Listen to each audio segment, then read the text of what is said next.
Bonsoir à tous, ravi de vous retrouver pour une nouvelle édition du 19h dont voici le sommaire avec ce titre principal. Christophe Mirement nommé ministre d'État, il entrera en fonction le 21 juillet prochain. Actuel directeur de cabinet du ministre français des Outre-mer, il connaît bien la région puisqu'il a été préfet des Alpes-Maritimes mais aussi de la région PACA. L'ASM FC a présenté aujourd'hui ses recrues pour la saison 2025-2026, dont Paul Pogba qui signe son grand retour sur les pelouses. Nous serons avec le directeur général du club, Thiago Scuro. Début aujourd'hui du jumping international sur le port Hercule, l'affiche est belle. Nous vous présenterons les forces en présence avec déjà une victoire pour une cavalière de Monaco. Les personnes à mobilité réduite pourront une nouvelle fois profiter de la baignade. Cet été, le site Handiplage vient d'ouvrir ses portes au Larvoto. L'aventure spatiale de Venturi s'expose à la collection automobile du Prince Albert II. Des rovers lunaires y sont présentés jusqu'à la rentrée. Et puis un grand skipper a fait escale à Monaco aujourd'hui. Charles Caudrelier sera notre invité. Mais tout de suite donc, cette officialisation, le nouveau ministre d'État sera Christophe Mirement. On l'a appris aujourd'hui, son nom circulait depuis quelques jours, Fabien Bonilla. Et oui Patricia, après le désistement de Philippe Métou la semaine dernière, alors qu'il devait prendre ses fonctions ce vendredi, l'annonce n'a pas tardé. La nomination de Christophe Mirement au poste de ministre d'État de la Principauté de Monaco, ça a été annoncé ce jeudi officiellement, à 12h04 précisément, par le biais d'un communiqué. Oui, et Christophe Mirement connaît bien la région, Fabien. Absolument. Christophe Mirement a occupé plusieurs postes stratégiques au sein de la haute fonction publique française, en exerçant des responsabilités tant au sein de l'administration centrale que territoriale, notamment en qualité de préfet des Alpes-Maritimes, de la Corse, de la région Bretagne et de la région Provence-Alpes-Côte d'Azur. Et pour étoffer, je vais approfondir son cursus. Christophe Mirement est né à Constantine en 1961. Il a fait l'ENA, promotion Michel de Montaigne. Il est allé également à Sciences Po Paris. Il a une maîtrise en droit international et européen. Il est chevalier de l'Ordre national du mérite et chevalier de la Légion d'honneur. Christophe Mirement est actuellement directeur de cabinet du ministre des Outre-mer. Dans le communiqué princier, on fait part, je cite, de sa grande expérience, son professionnalisme et sa rigueur qui constituent des atouts déterminants pour accompagner la principauté dans ses défis actuels et à venir. Et quel va être le calendrier maintenant, Fabien? Alors Christophe Mirement prendra ses fonctions de ministre d'État le 21 juillet, date à laquelle il prêtera serment devant le Prince Albert II. Et pour la petite histoire, ça sera la veille de son anniversaire puisqu'il est né le 22 juillet. Pour finir quand même, le Prince, toujours dans ce communiqué, renouvelle sa profonde gratitude à Isabelle Béraud-Amadi, qui a assuré avec compétence et dévouement les fonctions de ministre d'État par intérim durant cette période de transition. Son engagement et son sens de l'État, je cite, ont permis de garantir la continuité et la stabilité de l'action gouvernementale. Voilà donc pour l'information principale de ce journal, l'arrivée à Monaco de Christophe Mirement, nouveau ministre d'État. Le Conseil national a réagi peu après l'annonce de cette nomination qu'il a saluée. Le président Thomas Brezzo a déclaré que Monaco a besoin d'équilibre et d'un développement harmonieux. La fin de la longue parenthèse qui s'achève doit désormais, dit-il, permettre d'avancer rapidement sur les dossiers importants de la principauté. L'AS Monaco FC a repris le chemin des terrains cette semaine avec de nouvelles têtes au sein de l'effectif. Vous le savez, Paul Pogba et Ansu Fati se sont engagés avec le club dernièrement et ils ont rejoint Eric Dier, dont l'arrivée avait été officialisée mi-mai. Ces trois joueurs ont été présentés à la presse aujourd'hui. Après ses larmes lors de la signature de son contrat le week-end dernier, les premiers mots de Paul Pogba étaient particulièrement attendus. Que retenir de cette conférence? La réponse avec Émilie Rousseau et Jean-Alexandre Dordet. Déterminé, c'est le mot que Paul Pogba a prononcé le plus de fois lors de la conférence de presse de présentation des recrues de l'AS Monaco. Le milieu de terrain français qui s'est engagé pour 2 saisons avec le club de la Principauté a avoué se sentir comme un gosse qui vient de signer pro pour la première fois, d'où son émotion à l'officialisation de son contrat. C'est vrai que j'étais... Vous avez vu beaucoup d'émotions. C'est très rare de me voir pleurer comme ça. J'espère que vous en avez bien profité. Mais c'était... voilà, j'avais énormément d'images qui sont venues dans ma tête. On savait l'histoire, que ça soit du doping, blessures, etc. à revenir et à signer dans un club qui a cru en moi. Donc c'était tout ça qui revenait en fait à la signature. Et voilà, j'ai pas pu me retenir. Mais c'était un moment de joie aussi. Et c'était ça qui était important pour moi. Et alors, énormément de détermination et ouais, de joie aussi. Aussi surprenant que cela puisse paraître, le milieu de terrain français de 32 ans va évoluer pour la première fois en Ligue 1, un challenge qu'il a hâte de relever après 2 années loin des terrains. J'ai pas envie de jouer pour perdre, bien sûr. Maintenant, il y a des étapes, il y a des matchs à jouer. C'est vrai que quand tu sens l'énergie, le groupe, ça fait déjà 2 ans que le groupe est sur le podium. Donc moi, j'espère rajouter cette petite touche qui va faire en sorte qu'on puisse l'emporter. Ça, c'est mon rêve. Bien sûr, mais ça sera du travail. On sait la qualité des grands clubs. On sait déjà les champions.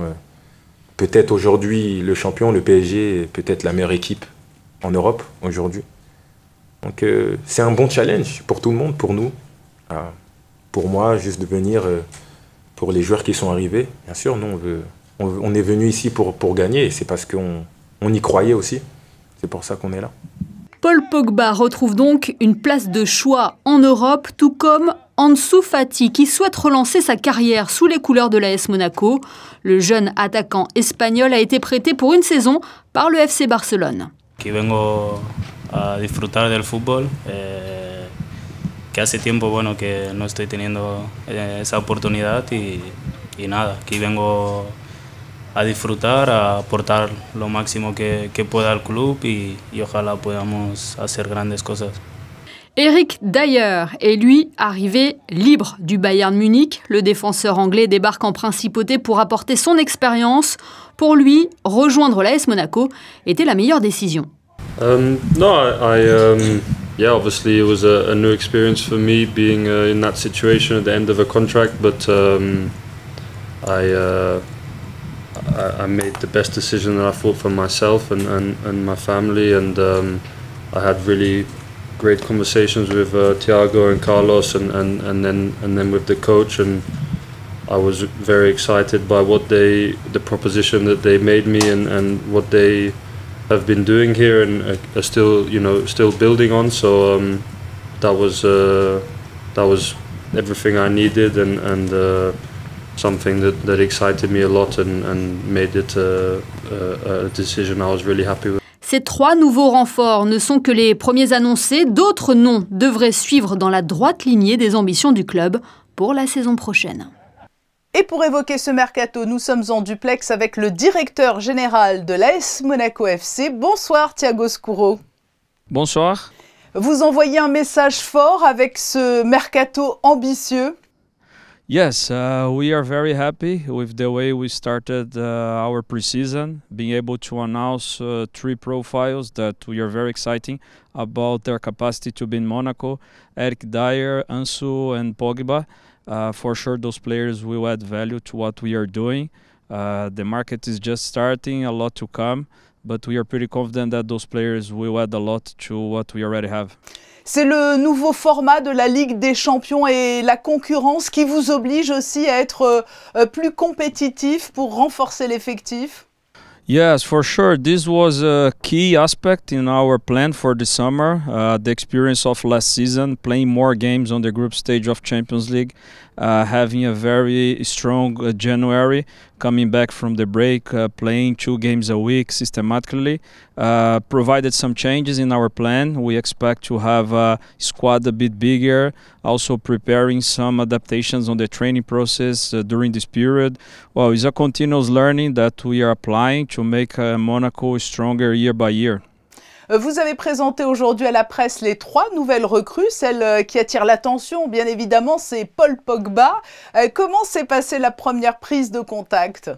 Well, I think it's very, very similar. The 3 players that we presented today, not only with Paul, but Ansu, Eric, the dynamic the same. First thing is contacting them personally to present our club, our organization, our people. Of course, that our place is a big attraction for them, the chance of living in Monaco, in our area. also helps us a lot to convince those players to come. And during those conversations, we could engage those 3 players, trusting on what we are doing. Includes, of course, conversations with our coach, Adi Hutter, which also present them the plan of game, how we expect them to behave daily on the games. Well, it's a long process, but we are very happy with the outcome so far. Les 3 joueurs que vous avez présentés aujourd'hui peuvent apporter cette exigence dont vous nous aviez parlé lors de notre dernière interview?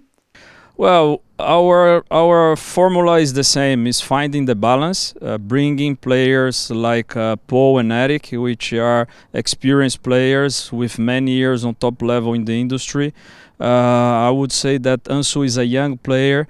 There is a lot of expectation around him in a very early stage. I think Monaco is the right place to help him to deliver all that he expects. Keeping open space for our academy players, as we had last year, 6 players from the academy, being a squad player. Well, it's a right balance. It's keeping developing players, keeping being a platform for players to grow, but also adding top profiles to bring ourselves the stability and guidance for the young talents. Alors Thiago Scuro, le mercato est encore loin d'être terminé. Est-ce qu'il y a des profils de joueurs que vous recherchez encore? Yeah, the transfer window is just beginning actually. It's been very busy in early stage. I think we already have a very strong squad. We have good options in every part of the pitch. Adi is also very happy with what we have. The players that we already have are also the reason of our success on the last 2 years, especially. Will depend on players that may go, which needs we need to have to cover those gaps. So now is a dynamic process that is going to change week by week, but we are here engaged and working every day to make Monaco strong. On le voit, l'AS Monaco FC revient de plus en plus fort avec des ambitions affichées. On l'a vu encore lors de la dernière saison. Et vous comptez aussi sur le soutien des supporters. Of course, we expect that our attendance keep growing. I also use the opportunity to say merci beaucoup to all our fans. We had a big increase in terms of attendance last season. This made us the 2nd best club in Ligue 1 at home. So we hope that our fans keep engaging. We just launched our season ticket. People already can subscribe, sign it, guarantee your presence in all the games. We hope to keep engaging our people, not only Monaco, but all the cities around Monaco. Oui, nous suivrons bien évidemment de près la saison de l'AS Monaco FC. Merci beaucoup Thiago Scuro d'avoir été notre invité ce soir. Merci à vous et bonne soirée à tous. Du tennis, c'est le premier tour du tournoi de Wimbledon. En double, le monégasque Hugo Nys, associé au français Édouard Roger Vasselin, s'est imposé aujourd'hui face à la paire française composée de Benjamin Bonzi et Grégoire Jacques. C'est l'un des rendez-vous les plus attendus du calendrier équestre international. Le Jumping de Monte-Carlo a ouvert ses portes pour sa 19e édition. Et dès cette première journée de belles performances signées par les cavaliers monégasques, Sarah Vuillemin et Thomas Deus sont allés prendre la température sur la piste principale. Sport de haut niveau, victoire et émotion sont au rendez-vous sur le port Hercule à Monaco. Le jumping de Monte-Carlo a débuté ce matin dans la Principauté. Épreuves nationales, internationales et le circuit Longines ont pris place pour ces 3 jours de compétition. Cela va de 70 cm à 1,60 m et de nombreux monégasques ont pu décrocher leur ticket d'entrée pour cette compétition mythique. L'hymne national a résonné dans la carrière principale. Adriana Lado, une jeune cavalière monégasque de 12 ans, a raflé la piste d'obstacles en réalisant le tour le plus rapide sans pénalité. Elle remporte l'épreuve du CSI 2 étoiles à 1,15 m avec sa jument Olivia sous les couleurs de la Principauté. Pour moi, c'est incroyable parce que j'ai essayé de gagner pour 6 ans et j'ai pas réussi. Mais là, avec ma jument de 10 ans, on a fait, donc je suis trop contente. De nombreux entraînements, c'est du temps, de la patience. Comment tu t'organises pour réussir à atteindre ce niveau-là? Je monte 5 fois par semaine, des fois 4. C'est difficile des fois, mais si tu veux gagner, ça c'est qu'est-ce qu'on doit faire. Je pars dimanche pour faire les championnats d'Europe avec mon autre jument en Allemagne et pour Monaco. Et ouais, c'est très, très bien. C'est une fierté pour toi d'avoir pu intégrer l'équipe de Monaco? Oui, très. Les tours se sont enchaînés tout au long de la journée et point d'orgue de ce premier jour, les 2 manches de la Global Champions League, une épreuve par équipe qui réunit les meilleurs cavaliers mondiaux. À noter également l'entrée cette année dans le circuit Longines du premier cavalier monégasque Inigo Lopez de la Ossa, de quoi donner espoir dans l'arrivée de futurs cavaliers aux couleurs de la principauté dans ce circuit prestigieux. Pour la 20e année, le dispositif Handiplage, situé au Larvoto, a été réactivé tout l'été grâce à une équipe d'handiplagistes qualifiés. Chaque personne en situation de handicap ou qui a besoin d'un accompagnement va pouvoir profiter de la baignade en toute sécurité. Le récit de Marie Bonnet-Blanc sur des images de Thomas Deus. Rendre accessible le plaisir de la baignade à des personnes pour qui ce n'est pas toujours évident, une aide précieuse pour les bénéficiaires. On a vraiment l'impression d'être autonome, même s'il y a des handiplagistes, ils sont 6 cette année. Après, on peut se baigner, on est en toute sécurité, on est très bien entouré, ils ont beaucoup d'empathie, ils ont de l'expérience. Non, tout est vraiment au top. Cette année, les horaires ont été étendus, l'accueil se fait sans réservation et ce, 7 jours sur 7, grâce à une équipe qualifiée de 6 handiplagistes. Ce sont des personnes qui sont investies. Alors bien entendu, il y a un recrutement qui fait qu'on voit justement s'il y a une appétence avec le handicap et puis l'aide à la personne.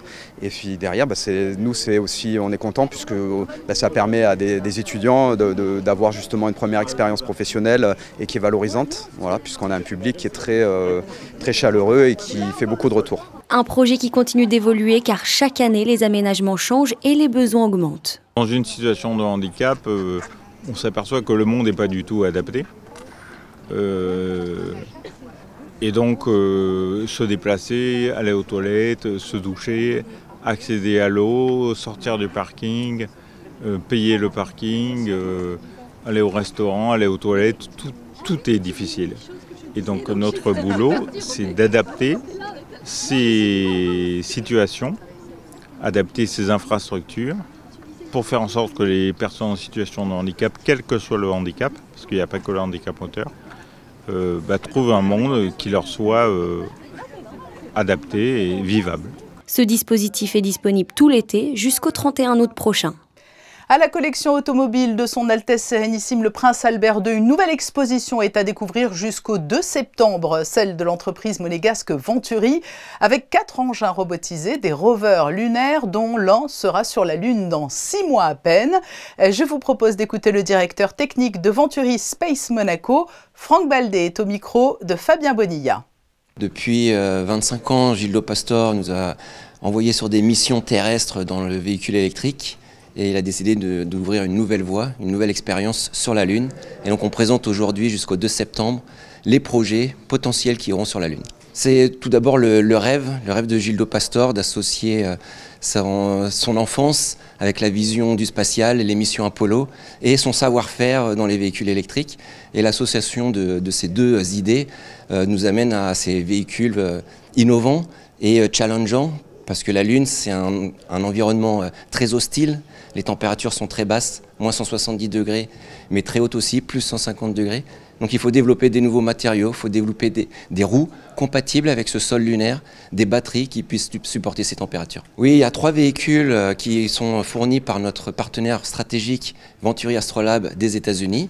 Le Flex, qui pourra transporter des astronautes, mais également le Flip, qui est un véhicule de plus petite taille sur lequel on va faire une démonstration de toute notre technologie, plus des payloads, enfin des instruments de mesure de la NASA. Et ensuite, il y a une proposition d'un véhicule pour aller sur Mars. Mais avant Mars, plus proche dans le temps, dans 6 mois, en février 2026, Flip sera le premier des rovers de Venturi Astrolab à rouler sur la Lune, au terme d'un voyage à bord de la Falcon Heavy de SpaceX. Dès lundi prochain et pendant une semaine, la Principauté se transformera en un véritable musée à ciel ouvert. La Monaco Art Week revient pour une 7e édition. Cette année, le parcours artistique est composé de 14 étapes. Sarah Inkari et Alexa Vial nous en livrent un avant-goût. Les galeries et maisons de vente de la Principauté s'unissent une nouvelle fois sous la bannière de la Monaco Art Week. Pendant une semaine, ces lieux d'art ouvrent leurs portes au public, proposant des expositions composées parfois d'œuvres imaginées spécialement pour l'occasion. C'est le cas de Looking at Horizon à la galerie Alminrech. C'est un groupe show avec plusieurs de nos artistes où tous reprennent le thème de l'horizon, du paysage. On invite le spectateur à s'asseoir sur de très beaux points d'observation de l'artiste Johan Créten. Et vous avez des œuvres inédites, comme par exemple celle de Augustin Cardenas, qu'il a expressément faite pour l'exposition. On a aussi fait écho avec des actualités de l'année précédente, comme par exemple une œuvre de Miquel Barcello, qui était à la Villa Paloma l'année dernière. Et donc on invite vraiment les gens à venir et se plonger dans les univers de nos artistes et de prendre le temps. Voilà, c'est une exposition qui amène à prendre le temps d'observer. Le parcours met en lumière un vaste choix de tableaux, mais aussi de sculptures, de bijoux, de sacs et d'œuvres particulièrement originales. Ici, à la galerie Yellow Corner, de véritables armes sont données à voir. Elles ont été transformées par Bran Simonson. C'est un artiste qui est reporter et photographe. Il avait à l'époque réalisé un reportage photo subventionné par le Sunday Times autour de la police afghane avec donc des jeunes Afghans et des AK-47 et pour lequel il s'est amusé justement à recolorer et redorer, on va dire, cette image perçue de ces jeunes avec ces armes. En y ajoutant donc des fleurs, des stickers, etc. Parmi les temps forts cette année, on compte également la sélection de maîtres italiens à la Moretti Fine Art, l'énergie urbaine de Street Mood à la Théos Gallery ou encore la confrontation colorée entre Chagall et Léger à l'Opéra Gallery. On a une exposition toujours assez éclectique avec des œuvres importantes en art moderne, impressionniste, post-war, français, American Pop Art, mais on a un focus avec une quarantaine de pièces de Chagall et de Léger, 40 originaux, donc des tableaux et des gouaches de différentes périodes. Des conférences viennent enrichir le programme d'exposition à retrouver sans tarder sur le site de la Monaco Art Week. C'est l'un des skippers actuels les plus titrés. Charles Caudrelier était de passage aujourd'hui à Monaco à l'invitation de la banque Edmond de Rothschild. Une escale avant de repartir vers le projet qu'il porte et qui se traduira par la mise à l'eau d'un nouveau bateau en septembre. Il est notre invité. Bonsoir Charles Caudrelier. Bonsoir. Que représente pour vous cette escale à Monaco? Alors on sait que les navigateurs sont toujours bien reçus et sont un peu ici chez eux. Ah bah oui, c'est toujours très agréable de venir ici. C'est un endroit magnifique que je connais un peu et voilà, j'adore le cadre. La mer est magnifique ici, donc on est toujours bien reçus. Je devais malheureusement dîner au Yacht Club hier, mais les aventures des avions ont fait que je suis arrivé trop tard. Donc voilà, c'était une petite déception parce que c'est un passage éclair un peu trop court. Puisque je repars bientôt. Vous êtes l'un des grands noms de la course au large, vous avez l'un des plus beaux palmarès. Qu'est-ce qui continue de vous motiver à prendre la mer et les défis qu'elle offre? Bon, c'est un métier passion, hein. C'est vrai que moi j'ai rêvé de devenir un marin quand j'avais 15 ans et depuis cette passion, elle est au fond de moi et elle ne lâche pas. Et en plus, j'ai la chance de mener aujourd'hui un des rares bateaux de course au large volant, le Maxi Edmond de Rothschild. Et voilà, j'avais pas imaginé dans ma carrière mener un bateau aussi grand, aussi rapide et qu'on allait voler, puisque c'est un bateau qui vole. C'est une révolution. Depuis 2017, voilà, on vole au large. Et ça, quand je rêvais de grands tours du monde, les bateaux étaient encore archimédiens. Et voilà, donc c'est à la fois la passion d'être en mer, mais aussi la passion de la technologie et de ces engins voilà, qui continuent à évoluer tous les ans. Et ça, c'est passionnant. Oui, il y a la technologie, donc, et puis il y a la navigation en équipage versus la navigation en solitaire. Ce sont deux mondes très différents. Lequel vous parle le plus aujourd'hui? Alors j'étais très attiré quand j'étais jeune par la course en solitaire. Je voulais faire que de la course en solitaire et finalement je suis le marin qui a fait peut-être le plus de courses en équipage en France, notamment dans le monde anglo-saxon. J'ai participé à 3 éditions de la Volvo Ocean Race, qui est le tour du monde en équipage, qui est un milieu très anglo-saxon. Donc j'ai découvert ça, l'équipe. Alors malgré tout, je suis revenu à ma passion, c'est la course en solitaire dans cette équipe. Enfin, on mélange un peu tout. On fait du solitaire, du double et l'équipage à 6 sur ce bateau. Mais c'est difficile de dire ce que j'aime le plus, tout est intéressant. Et quels vont être vos prochains défis ou courses à venir avec Gitana à court, moyen et long terme? L'équipe est focalisée à 100% sur la construction de Gitana 18. On s'est séparé de notre bateau qui nous a apporté tant de victoires depuis 2017 et on est en train de construire son petit frère et qui va y aller à l'eau en septembre. Donc à court terme, c'est d'arriver à mettre ce bateau à l'eau en septembre. Et à moyen terme, c'est d'être prêt dans 1 an pour faire la route du Rhum avec ce bateau, qui sera la course en solitaire, pour aller défendre notre titre, puisqu'on a gagné la dernière édition. Donc ça, c'est ça. Et sur le long terme, c'est 7 à 10 ans avec cette unité pour aller reconquérir toutes les courses qu'on a gagnées avec le 17, donc le fameux Tour du Monde, l'Arkea Ultimate Challenge, mais aussi la seule chose qu'on n'a pas réussi à faire avec le Gitana 17, c'est de battre le record du Tour du Monde en équipage, qui est aujourd'hui de 41 jours, le fameux trophée Jules Verne.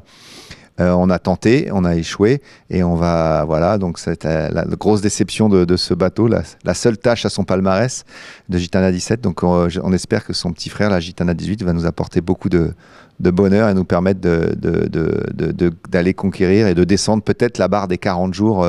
Voilà, ça c'est un gros objectif à long terme pour ce projet. Nous sommes actuellement en plein Energy Boat Challenge à Monaco, Yacht Club. Le respect de l'environnement est un enjeu majeur dans la voile aujourd'hui. Comment l'intégrez-vous? Comment intégrez-vous ces préoccupations dans votre pratique? Oui, c'est un vrai sujet aujourd'hui et on a beaucoup de remises en question dans le sport. Pourquoi construire des bateaux plus grands, plus rapides, plus performants? C'est des bateaux en carbone quand même, donc évidemment il y a un vrai sujet. Mais ce qui se passe en ce moment à Monaco, c'est vraiment la preuve que je suis convaincu que on parle évidemment de moins consommer, de réduire notre consommation, mais l'efficacité énergétique, elle est très importante. Voilà, si aujourd'hui on a des voitures qui consomment si peu, c'est grâce à la compétition. Et ce qu'on fait dans la course au large et dans le sport, on pousse à l'extrême, on cherche des solutions.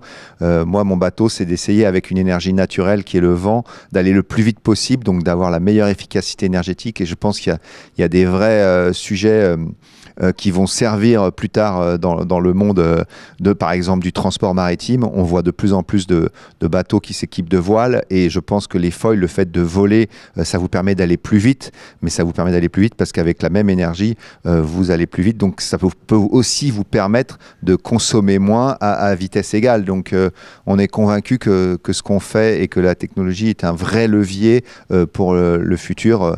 Malheureusement, je ne crois pas qu'on arrivera à changer nos comportements assez pour que ce soit suffisant. Donc il faut trouver des énergies plus propres, mais il faut aussi consommer moins, que les moteurs consomment moins, que l'efficacité soit meilleure. Et je suis convaincu que la compétition est un formidable levier pour ça. Merci Charles Caudrelier. Nous vous souhaitons encore beaucoup de succès, vous qui avez déjà un palmarès exceptionnel. Merci d'avoir répondu à notre invitation à l'occasion de cette escale à Monaco. Merci beaucoup. C'est un petit coin estival idéalement situé qui a rouvert ses portes pour une nouvelle saison à Monaco. Au cœur du Monte Carlo Beach, le restaurant Maona place l'été sous le signe du glamour.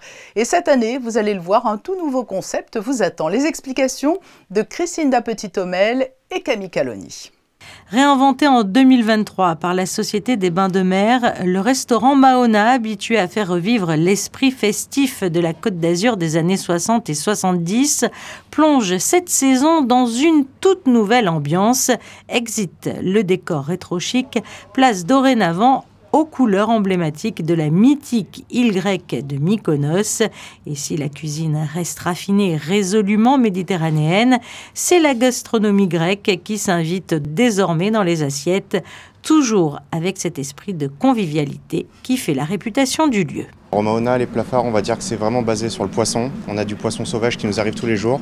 L'idée, c'est vraiment que le client, on peut l'avoir de la façon dont il veut. On peut le traiter soit en carpaccio, soit grillé, soit en croûte de sel noir. C'est un peu notre spécialité. On met de l'encre de sèche en fait dans la croûte de sel et c'est décliné avec 3 sauces différentes, vraiment spécialité grecque. On a le slouvaki d'agneau, c'est une grande brochette à partager.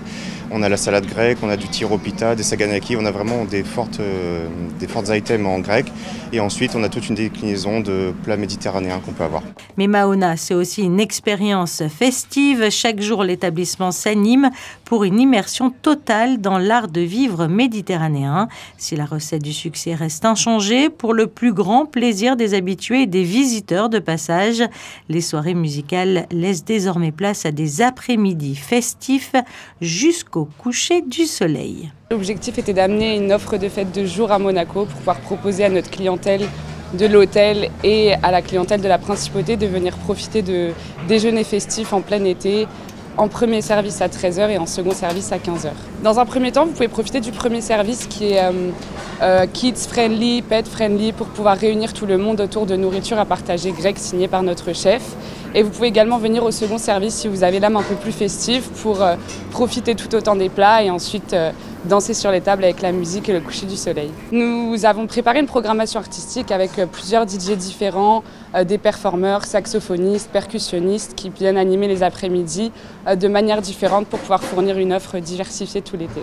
Avec sa réouverture, Maona promet donc une saison estivale inoubliable entre élégance, gastronomie et célébration, le tout les pieds dans l'eau.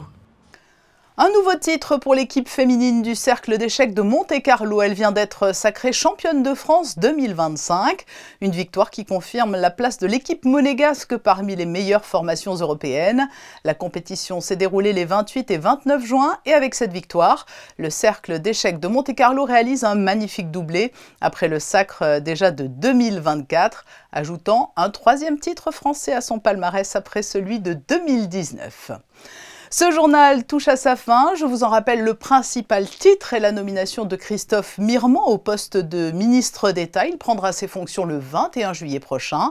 Dans quelques instants, les prévisions météo de Sarah Inkari qui me donne l'occasion de vous rappeler l'importance de quelques gestes simples pour aider les personnes âgées à mieux supporter la chaleur. Veillez à bien boire, préserver au maximum la fraîcheur dans les habitats et ne pas sortir aux heures les plus chaudes de la journée. La situation devrait commencer à s'améliorer en cette fin de semaine. Et demain à 19h, c'est avec Théo Schumer que vous avez rendez-vous pour votre journal. Nous nous quittons sur les photos du jour prises par Manuel Vitali lors de la conférence de presse de présentation des nouvelles recrues de l'ASM FC. Je vous souhaite une très belle soirée sur Monaco Info.